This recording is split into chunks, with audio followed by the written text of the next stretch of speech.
dirancang untuk kesenangan Allah. Shalom mitra produktif. Jumpa lagi dengan saya, Pastor Tommy Ringo, di Tahta Daud Channel dan Podcast Produktif dalam program 50 episode kehidupan yang dikendalikan oleh tujuan yang alkitabiah. Untuk apa kita ada di dunia ini? Episode ke-8. Sebelum kita belajar bersama dan memulai perjalanan rohani yang mengasyikkan ini, mari kita memperkatakan dan merenungkan firman Allah yang tertulis dalam kitab Wahyu 4 ayat 11, terjemahan New Living Translation yang berkata, Engkau telah menciptakan segala sesuatu, dan bagi kesenanganmu semuanya itu ada dan diciptakan. Dari ayat tersebut ditegaskan bahwa Anda dirancang untuk kesenangan Allah. Anda ada untuk kepentingannya, untuk kemuliaannya, untuk tujuannya, dan untuk kesenangannya. Singkatnya, tujuan pertama hidup Anda adalah mendatangkan sukacita dan kesenangan bagi Allah. Jika Anda memahami kebenaran ini sepenuhnya, maka Anda tidak akan pernah lagi memiliki masalah dengan perasaan tidak berarti. Karena apa? Karena tujuan Allah menciptakan Anda membuktikan betapa berharganya Anda. Anda begitu penting bagi Allah. Makanya Allah ingin agar Anda bersama dengan Dia di dalam kekekalan di sorganya yang mulia. Anda adalah anak Allah yang mendatangkan kesenangan baginya lebih dari apapun yang pernah Dia ciptakan. Seperti Alkitab terjemahan Today's English Version dalam Efesus 1 ayat 5 katakan, karena kasih-Nya Allah telah memutuskan bahwa melalui Yesus Kristus Dia akan menjadikan kita anak-anak-Nya. Inilah kesenangan dan tujuannya. Nah, hal yang mendatangkan kesenangan bagi Allah, itulah yang disebut dengan penyembahan. Alkitab terjemahan Contemporary English Version dalam Mazmur 147 ayat 11 berkata, Tuhan senang hanya kepada orang-orang yang menyembah Dia, kepada orang-orang yang berharap akan kasih setia-Nya. Singkatnya, apapun yang Anda lakukan yang mendatangkan kesenangan bagi Allah adalah tindakan penyembahan.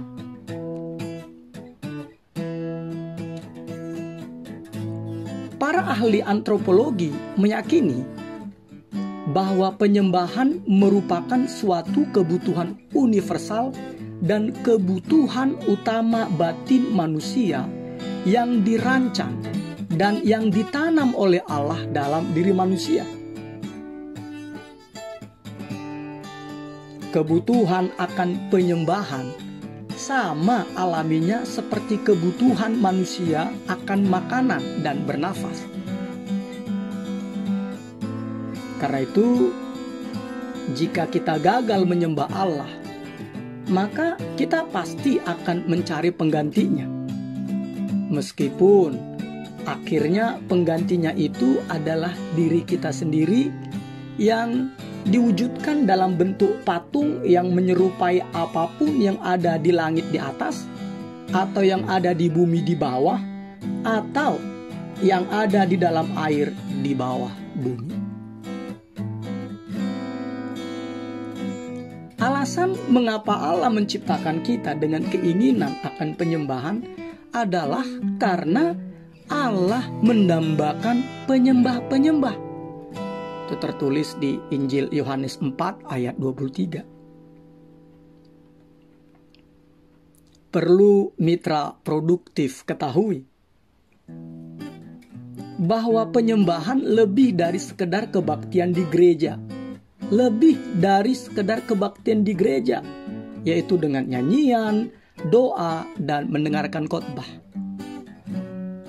Penyembahan lebih dari sekedar upacara, liturgi, lilin, dan komuni. Penyembahan lebih dari sekedar penyembuhan, mujizat, dan pengalaman yang menggairahkan. Penyembahan mungkin mencakup elemen-elemen yang saya sebutkan di atas. Tetapi sebenarnya penyembahan jauh lebih dari sekedar itu. Penyembahan adalah gaya hidup.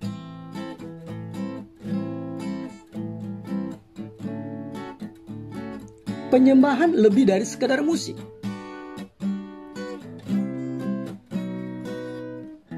Bagi banyak orang, penyembahan sama dengan musik. Padahal, setiap bagian dari kebaktian atau ibadah gereja adalah tindakan penyembahan. Misalnya seperti berdoa, pembacaan Alkitab, menyanyi, bertepuk tangan, melompat, menari, mengaku dosa, diam, saat teduh, mendengarkan khotbah, mencatat poin-poin khotbah, memberi persembahan, baptisan, perjamuan kudus, bahkan menyambut dan menyapa penyembah-penyembah lainnya.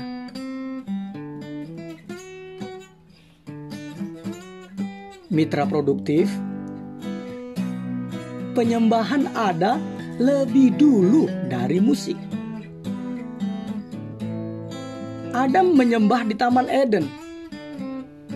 Tetapi musik baru disebutkan di kitab Kejadian 4 ayat 21 dengan kelahiran Yubal. Dan lebih buruknya lagi, penyembahan seringkali secara salah digunakan untuk menunjukkan pada gaya musik tertentu. Misalnya, jika sebuah lagu berirama cepat atau keras, itu dianggap sebagai praise atau pujian. Jika berirama lambat, syahdu atau ngeflow, itu dianggap sebagai worship atau penyembahan.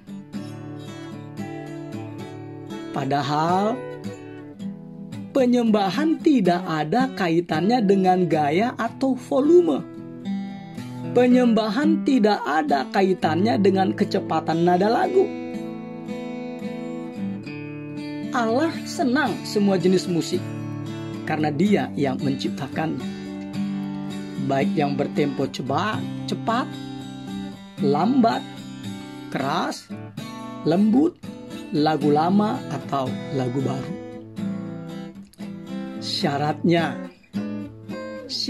adalah jika musik atau lagu itu dipersembahkan kepada Allah dalam roh dan kebenaran. Sekali lagi ya. Syaratnya adalah jika musik atau lagu itu dipersembahkan kepada Allah dalam roh dan kebenaran, maka itu adalah tindakan penyembahan. Mitra produktif, tidak ada yang disebut musik Kristen. Yang ada adalah lirik Kristen. Tidak ada juga nada rohani. Yang ada adalah lirik atau kata-katanya lah yang membuat suatu lagu itu sakral atau tidak sakral, bukan nadanya atau alat musik yang digunakan.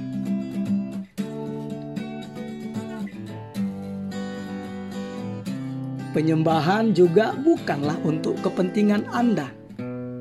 Sekali lagi saya katakan, penyembahan juga bukanlah untuk kepentingan Anda. Penyembahan bukanlah untuk kepentingan kita. Kita menyembah demi kepentingan Allah. Jadi, ketika kita menyembah, tujuan kita adalah untuk mendatangkan kesenangan bagi Allah, bukan bagi diri kita sendiri. Jika Anda pernah berkata, "Saya tidak mendapatkan apapun dari penyembahan hari ini," itu berarti Anda menyembah untuk alasan yang keliru. Ingat, penyembahan bukanlah untuk Anda, melainkan untuk Allah, untuk mendatangkan kemuliaan dan kesenangan bagi Allah pencipta kita. Haleluya. Oh iya, jika kita pelajari dalam kitab Yesaya 29 ayat 13, dan ayat tersebut dikutip oleh Yesus langsung dalam Injil Markus 7 ayat 6-7 tentang bangsa Israel. Di ayat tersebut Allah mengeluh tentang penyembahan yang setengah hati dan yang munafik yang dilakukan oleh bangsa itu. Mereka mempersembahkan doa-doa yang panjang, pujian yang tidak tulus, kata-kata kosong, dan upacara-upacara buatan manusia tanpa berpikir tentang makna. Dari kisah tersebut, kita dapat pelajaran yang berharga bahwa hati Allah tidak tersentuh oleh tradisi dalam penyembahan. Hati Allah tersentuh jika kita menyembahnya dengan gairah, kasih, dan komitmen.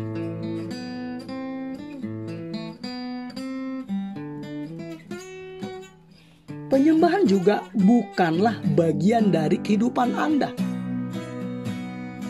Penyembahan adalah kehidupan Anda.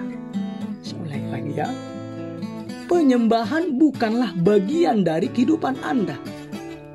Penyembahan adalah kehidupan Anda.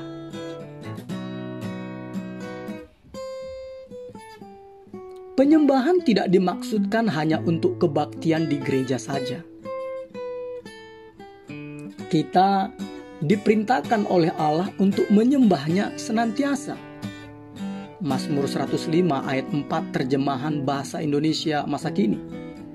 Dan kita juga diperintahkan untuk memuji Dia dari saat matahari terbit sampai matahari terbenam. Itu tertulis di Mazmur 113 ayat 3 terjemahan firman Allah yang hidup.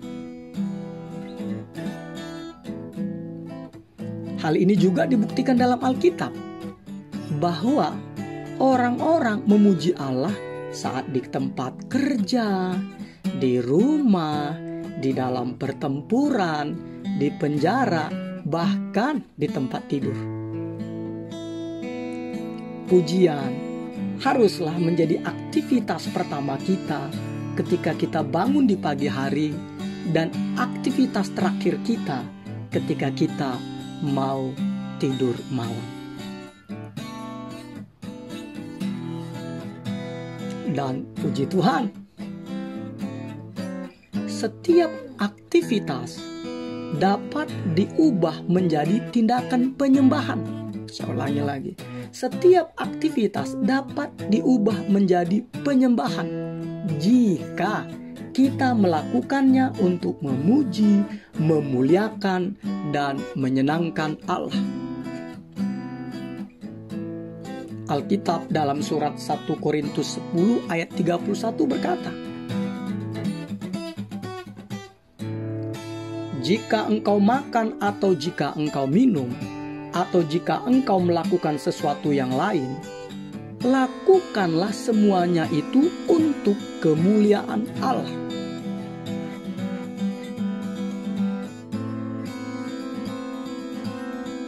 Bagaimana mungkin kita dapat melakukan segala sesuatu untuk kemuliaan Allah? Puji Tuhan, kita dapat melakukannya seolah-olah kita sedang melakukannya untuk Yesus, dan dengan melakukan percakapan terus-menerus dengannya sementara kita melakukannya.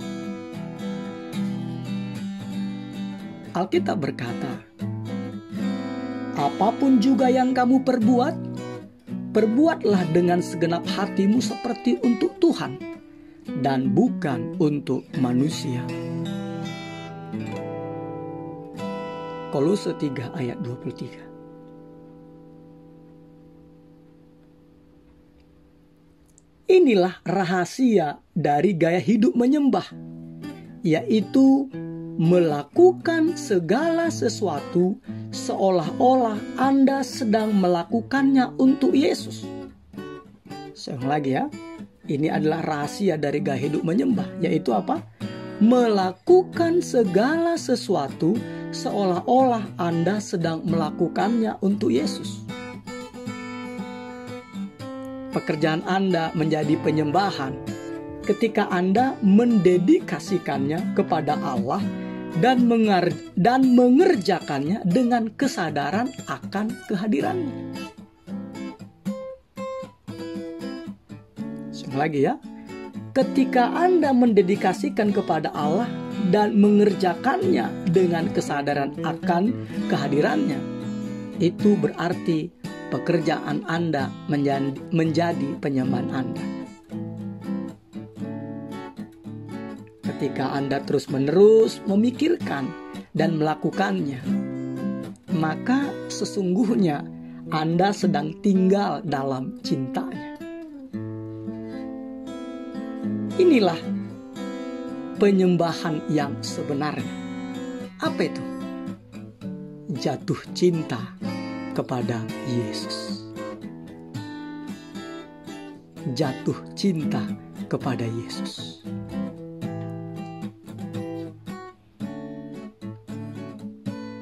Episode ke-8. Berpikir dan merenungkan tujuan hidup kita.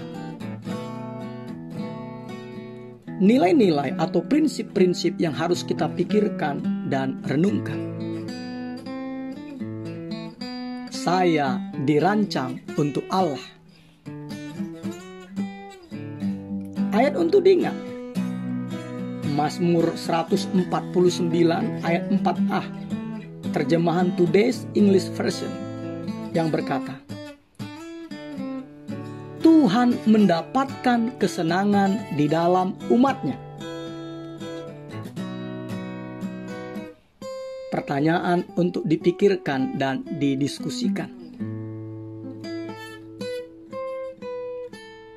Aktivitas manakah yang bisa mulai saya kerjakan seolah-olah saya sedang melakukannya untuk Yesus?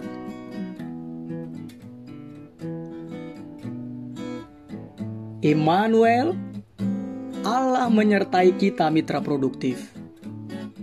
Amin.